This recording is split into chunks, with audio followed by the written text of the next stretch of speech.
اولو سلاح و حرمت جوه همویان را نزیکی نهونیوه از به نخوشیکی مجول دوم و چند روز بری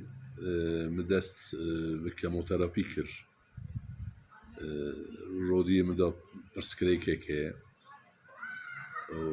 نخوشیام زی پنجه شیره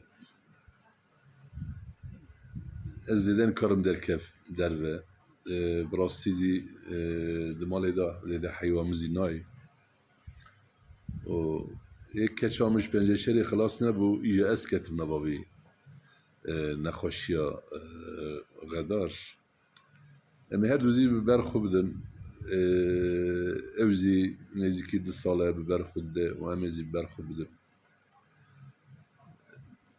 مخواست از جوارا من هلبستکی دیدم پاندمی دا لسر نافچه حضرو نویساندو و دمه مخواست است انسترومان ترکیزی هین ببم لی گیتارک خرخوته یکا کریمه هبو لمال اوزی تلویته بجهف قطیه بون و دمه دکانزی گرتی بون وان تلا یعنی اما گیشت کدره می ویوا گریدا و وی سترانه وی هلبسته وک سترانه کی جبوی انگلی خو قید کربو و از دخوازم اگر ده از برام دا بمینه اتخوازم وی جوارا دیسا دوباره بیجم لتخار خای جدایک بوم لنبزوی از زاروک بوم لنبسق یادا از مزن بوم دای از حضرویمه دنبسق یادا از مزن بوم از هر دم حضرویمه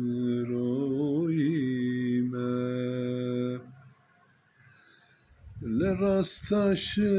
قارا از ریوی بوم لرزی بیرو که از پاله بوم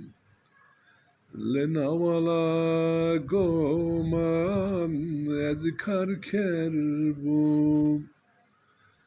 بابا از حضرویمه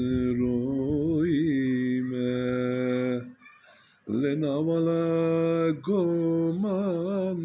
از کارکر بوم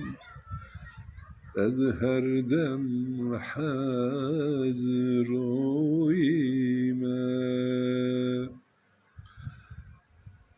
لدبوری برفا بنکای بوم لچیای مزری جمدی بوم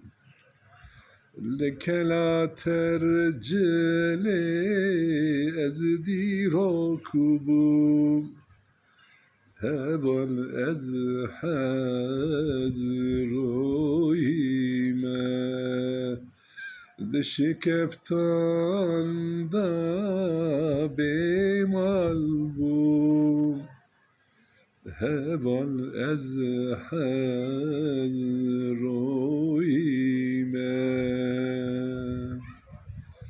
ولا براستی من مدگو بلکی ده از برام دا نمینه لید مکی کموتراپی هینا حافظا من مداخله نکریه حافظا ملجیه و افسیختازی ده از برام دا مابو و جبوی خاطره گلی ما جبوی دوست و اوالا را پیشکشی بکر سلام و حرمت